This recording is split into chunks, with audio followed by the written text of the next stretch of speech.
अध्याय 6 वचन 9 को पहले पढ़ेंगे, उसके बाद वो पढ़ेंगे। नूह की वंशावली ये है कि नूह धर्मी पुरुष था। पहली लाइन, नूह कैसा था? नंबर 1, नूह कैसा था? पहला। दूसरा, अपने समय के लोगों में खरा था। दूसरा, खरा था। अभी आप समझिएगा, अगर इसे आप समझ पा रहे हैं तो अगली बरकत आपके लिए। खरा था। तीसरा, नूह परमेश्वर ही के साथ साथ चलता रहा। तीसरा। अब आगे आ जाइए 18 से। अब इस व्यक्ति का हमने चरित्र समझ लिया। अब 18 में आ जाइए। तब क्या हुआ? एक दिन की बात है। नूह के पुत्र जो जहाज से निकले थे, 9 के 18 से हम लोग पढ़ रहे हैं, उत्पत्ति 9 के 18 से आप नोट करके आगे बढ़िए। नूह के पुत्र जो जहाज में से निकले वे सेम, पहला बेटे का नाम सेम, हाम और एपेत था। हाम कनान का पिता हुआ। 19 में लिखा है नूह के 3 पुत्र यही हैं। ये नूह के तीनों पुत्र हैं, हा? और इनका वंश ही पूरे पृथ्वी पर फैल गया। ओके। 20 पद, नूह किसानी करने लगा। क्या करने लगा? पर उसके अंदर क्या गुण था? वो किसान था, पर वो क्या था? पहला, वो बोलना है, पहला धर्मी था, दूसरा खरा था, तीसरा परमेश्वर के साथ साथ चलता था। आप भी किसान हैं, हम भी किसान हैं। ओके, चलो। और फिर उसने क्या की? दाख की बारी लगाई। कौन सी बारी लगाई? अंगूर की बारी। अंगूर की खेती को क्या बोला जाता है? दाख की बारी। दाख मीन्स अंगूर होता है। दाख की बारी, दाख की बारी की खेती लगाई। किसने लगाई खेती? नूह ने लगाई। आगे आइए, आगे पढ़ेंगे। 21 में क्या लिखा है कि वह जो है अंगूर का रस पी करके मतवाला हो गया था। कौन? नूह जो है, लिखा है दाख मधु पी करके क्या हो गया? मतवाला हुआ। और अपने तंबू के भीतर नंगा हो गया। क्या हो गया भाई? हां, समझते चलिए। वो नंगा हो गया था। अपने तंबू के भीतर वो नंगा हो गया था। मतलब वो उसको जो अंगूर का रस था पीने के बाद, वो पूरी तरीके से उसको समझ में नहीं आया कि कहां हम हैं, किस तरीके से। अंगूर ऐसा होता है, अंगूर का रस। नंगा हो गया। उसके बाद क्या हुआ? तब कनान के पिता हाम ने, अर्थात उसके बेटे ने, हाम ने अपने पिता को नंगा देखा। अपने पिता को क्या देखा? जरा समझ लीजिएगा, बड़े मायने की बात है। अगर आप इसे समझ पाएंगे तो आप भी गवाहियों के साथ होंगे। और अपने पिता को हाम ने, किसने? हाम ने अपने पिता को नंगा देखा और बाहर आकर अपने दोनों भाइयों को बतला दिया कि पापा जो है अभी इस समय नंगे हैं, मैं नंगा उनको देख के आ रहा हूं। ओके। जब ऐसा हुआ तब क्या हुआ? तब सेम और एपेत दोनों ने बुद्धिमानी किया, क्योंकि पिता को नंगा तन देखना आपके लिए श्राप है। आपके लिए श्रापित अवस्थाएं लाता है जो अपने पिता को नंगे तन को देखता है, वो ऑटोमेटिक श्रापित हो जाएगा। और यहां लिखा है कि जब हाम अपने दोनों भाइयों के पास आता है, तो कुछ पिक्चर दिखाते हुए आगे बढ़ेंगे तो अच्छा लगेगा। सेम एपेत दोनों ने कपड़ा लेकर क्या लिया? वो बुद्धिमान थे, उन्होंने जल्दबाजी नहीं किया, क्योंकि मालूम है कि नूह क्या है, नूह कैसा व्यक्ति है, धर्मी व्यक्ति है, खरा व्यक्ति है, और किसके साथ साथ चलता है?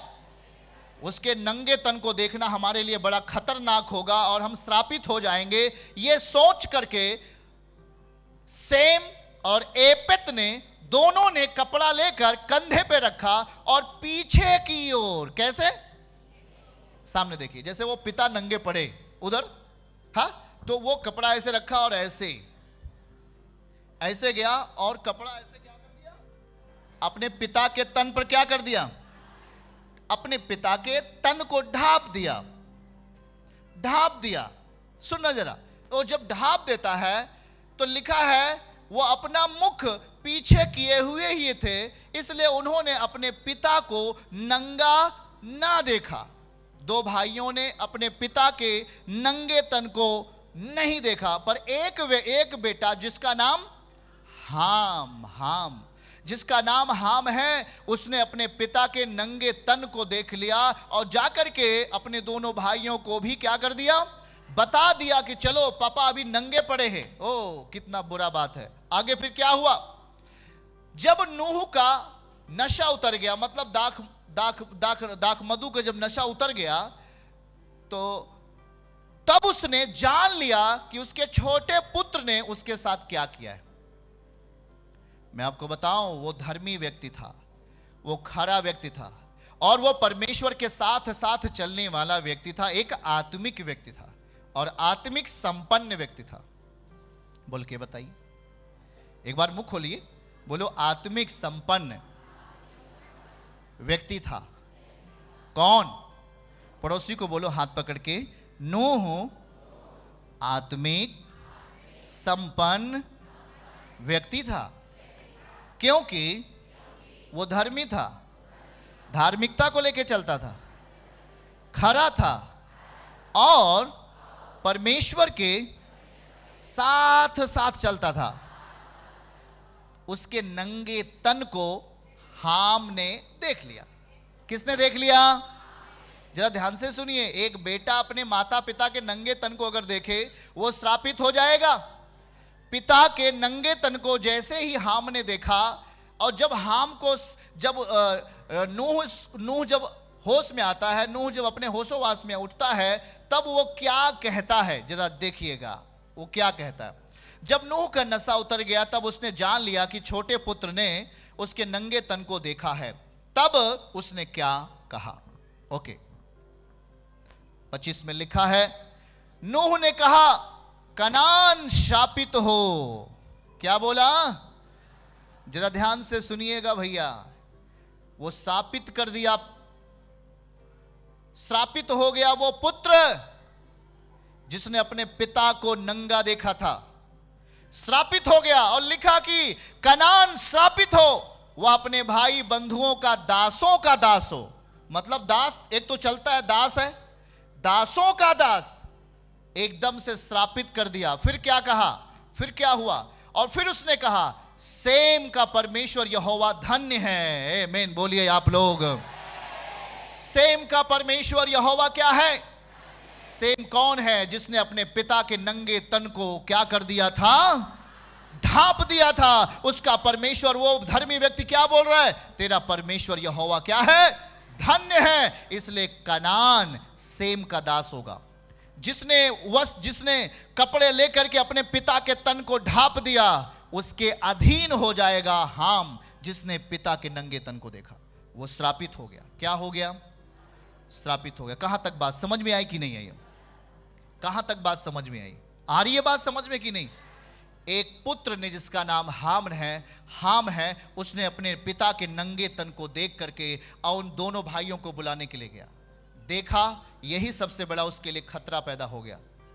सुनो, जाकर के बता दिया उन दोनों भाइयों को, और वो दोनों भाई पीछे से कपड़ा लेकर आते हैं और अपने पिता के नंगे तन को क्या करते हैं? ढांप देते हैं। जो ढांपने का काम है उसका अर्थ क्या है? जो देखने का काम है उसका अर्थ क्या है? यही प्रभु समझाना चाहते हैं। इसी में आपके लिए आशीष छुपी हुई है। आमीन बोलिए आप। आमीन। मैंने आपको पहले ही समझा दिया कि नूह कैसा व्यक्ति है। वो धर्मी व्यक्ति है। बोलो, धर्मी है, खरा है, परमेश्वर के साथ साथ चलता है। तो उस नूह से परमेश्वर कितना प्रेम करता है? बहुत। आमीन। वो एक आत्मिक पिता भी है और वो एक शारीरिक पिता भी है कि नहीं है? जरा ध्यान से समझिए, वो एक आत्मिक पिता का भी रोल निभाता है और एक शारीरिक पिता का भी रोल निभाता है। पर वहां पर हाम, 3 बेटों में से एक बेटा हाम क्यों श्रापित हो गया? क्योंकि उसने अपने पिता के नंगे तन को देखा। नंगे तन को देखा, मजाक बना दिया। अपने पिता के अंदर बैठने वाले परमेश्वर के, उसके पिता के अंदर रहने वाला खुदा का, उसके पिता के अंदर रहने वाले वचन का, उसके आचरण का, उसके अंदर के उस तीव्र आत्मा का, उस बेटे हाम ने क्या बना दिया? मजाक बना दिया।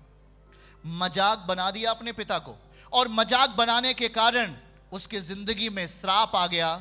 और वो वहां बाइबल कहती है कि वो अधीन हो गया, दासों का दास बन गया। मतलब कभी संपन्नता उसके जीवन में नहीं आएगी, कभी भी उसके जिंदगी में संपन्नता नहीं आएगी। जिसने अपने पिता को मजाक बनाया, जिसने अपने पिता की तौहीन की, जिसने अपने पिता को नीचा ले जाने का प्रयास किया, जिसने अपने पिता को बुराइयां की, जिसने अपने पिता के बारे में बुरा शब्द बोला, वो कभी भी वो शख्स बाइबल के वचन के अनुसार आत्मिक दुनिया में कभी संपन्न नहीं हो सकता। ये वचन आपको सिखा रहा है, याद रखना इस बात के लिए।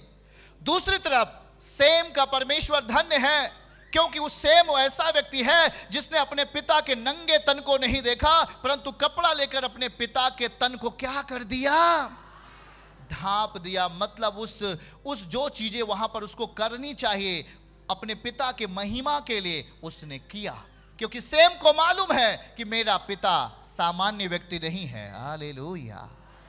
मेरा पिता सामान्य व्यक्ति नहीं है, वो धर्मी है। पहला क्या है वो, दूसरा क्या है वो, खरा है, तीसरा क्या है वो, परमेश्वर के साथ साथ चलता है। इसलिए मेरा कर्तव्य है कि मैं उस आत्मिक व्यक्ति का नंगा तन नहीं देखूंगा, क्योंकि मैं अगर उस आत्मिक व्यक्ति का, जो मेरा आत्मिक पिता भी है, जो मेरा शारीरिक पिता भी है, यदि मैंने उसके नंगे तन को देख लिया तो मैं श्रापित हो जाऊंगा। इसलिए वो कपड़ा लेकर गया और अपने पिता के उस महिमा को उसने बढ़ा दिया। और जब पिता की महिमा को बढ़ाया तो बाइबल कहती है, हे सेम, तू धन्य है और तेरा परमेश्वर धन्य है, क्योंकि तेरे वंश से आने वाला है अब्राहम। हालेलुया।